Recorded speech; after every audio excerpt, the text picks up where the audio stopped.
Assalamualaikum warahmatullahi wabarakatuh. Jumpa lagi kawan bersama kami channel Politika. Kali ini kita akan mencari tanaman obat lagi. Ya, ini kita ada di sekitaran sawah yang baru dipanen kawan. Mari kawan kita cari apa saja ini kira-kira yang ada di sekitaran sawah ini kawan. Ayo kawan, apa ini tanaman yang dapat kita temukan kali ini? Ini ada cipluan. Cipluan ini kawan. Nah, ini kawan. Nah, cipluan ini lagi tumbang, mungkin karena terkena orang-orang yang lagi panen padi nih kawan. Nah, kita cari yang mungkin ada agak yang bagus kawan. Ayo kawan, kita lihat-lihat lagi. Nah, ini juga tumbang ini sebetulnya juga bagus ini ciplukan ini. Ciplukan mungkin di tempat lain namanya beda kawan, di daerah lain ada yang namanya nyor-nyoran atau cecenet atau cecendet ini kawan. Di daerah lain istilahnya ada yang seperti itu kawan. Kita cari lagi, mungkin ada yang lebih bagus. Nah, ini kawan, ini kita dapatkan yang lebih bagus ini cipluan. Lagi musim ciplukan ini karena musim hujan, jadi ciplukan ini masih tumbuhnya bagus kawan. Nah, kita ambil saja ini, kita angkat. Nah, kita ambil kawan, kita bawa pulang, kita lihat nanti, kita pilih-pilih yang bagus yang mana, bisa kita jadikan obat herbal, kita masak nanti kawan. Ingat kawan ya, kalau nonton tutorial herbal atau jamu di Politika ini jangan di skip kawan, karena kalau di skip pelajaran 100% tidak didapatkan kawan, akhirnya terpotong-potong, apa yang disampaikan tidak secara penuh kawan. Mari kawan, kita bawa aja ini sambil kita angkat atau kita cabut kawan. Like, subscribe dulu kawan untuk tutorial pulis.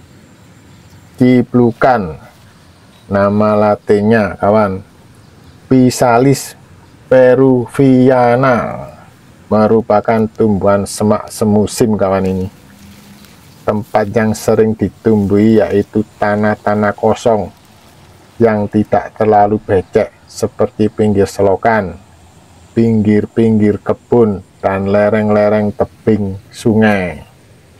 Bisa tumbuh baik pada ketinggian 0 hingga 1800 meter di atas permukaan laut kawan. Nah, ayo kita bersihkan kawan. Cara membersihkannya kawan, ini lihat. Ini harus di air yang mengalir, lagi-lagi seperti itu kawan. Pembelajarannya memang seperti itu.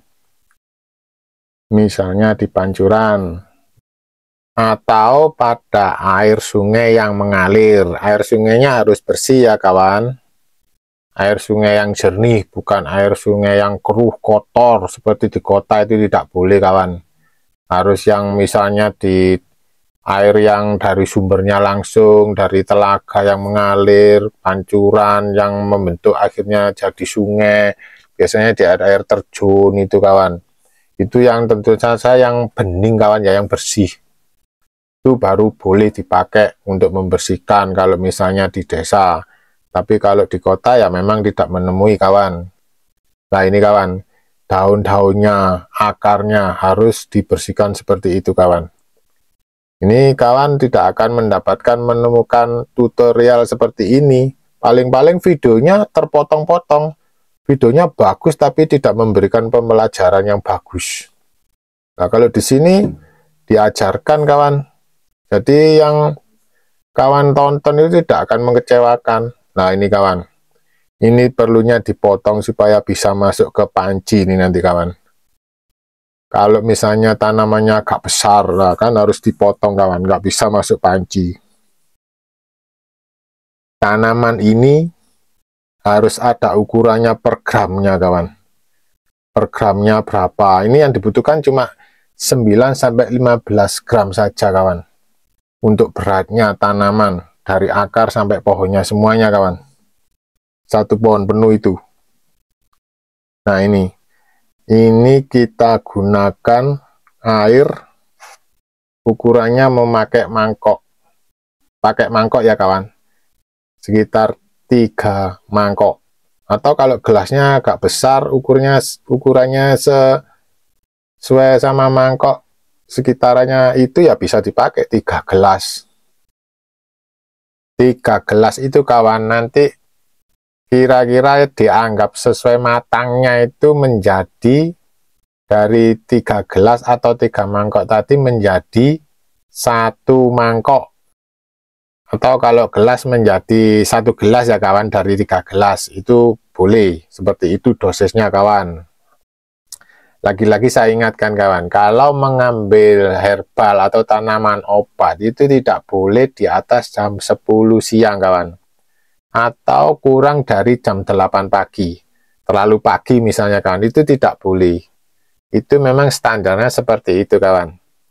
Kalau kawan mengambilnya tanaman herbal itu misalnya jam 3 sore, itu tanaman itu sudah beda.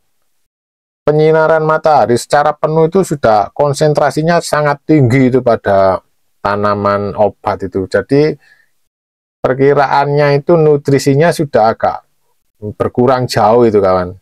Tetapi kalau jam 8 sampai jam 10 pagi itu konsentrasi vitamin, nutrisinya semua itu terkumpul semua itu kawan. Nah, pengambilannya sekitaran jam itu karena dianjurkan jam sekitar 8 sampai 10 pagi. Kalau kurang dari jam itu, terlalu pagi misalnya kawan ambilnya jam 5 pagi, antara jam 5 sampai jam 7. Itu masih ada hewan-hewan atau ulat tanah itu yang naik ke pohonnya, ke daunnya. Kalau sudah jam 8 penyinaran matahari sudah tampak, itu hewan-hewan yang di daun tadi turun lagi kawan. Biasanya seperti itu kawan. Makanya standar SOP-nya pengambilannya jam yang ditentukan jam 8 sampai jam 10 pagi kawan. Nah ini ingat lagi kawan, untuk pemasakannya sekali-sekali harus dilihat itu kawan. Nah ini pancinya, alat penggunaan untuk masaknya itu kawan, ingat kawan. Kawan misalnya menggunakan tanah liat atau gerabah itu kawan, panci yang dari tanah liat itu boleh, itu memang dianjurkan. Paling minimal itu ya seperti itu kawan. Atau penggunaan yang agak sesuai lebih bagus lagi ya panci keramik gitu kawan. Tidak boleh dan sangat dilarang kalau menggunakan panci itu aluminium atau panci itu dari besi. Dan sejenisnya aluminium atau besi itu memang sangat dilarang kawan.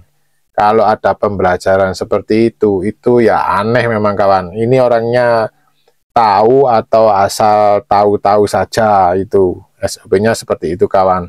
Dimanapun di negeri Tiongkok tidak diajarkan untuk yang panci aluminium atau panci besi, itu dilarang kawan. Ini kawan, sekali-sekali harus dilihat, harus dibuka, harus dilihat, dibuka. Tidak boleh memasak jamu atau herbal itu ditinggal keluar kemana-mana lah. Ini kawan, ini tampaknya sudah matang, airnya sudah menyusut, sekiranya tinggal 1 mangkok kawan. 1 mangkok ini bisa dikonsumsi, membutuhkan berapa ini kawan nanti. Ini paling cocok untuk penyakit kencing manis kawan, atau diabetes mellitus. Ingat kawan ya, ini tanaman direbus dengan 3 gelas air, dijadikan 1 gelas. Nah itu tadi di sebelahnya ada buah ciplukannya. Buah ciplukannya sendiri itu juga beda kawan. Buah ciplukannya itu bisa dipakai untuk penyembuhan penyakit lain lagi kawan.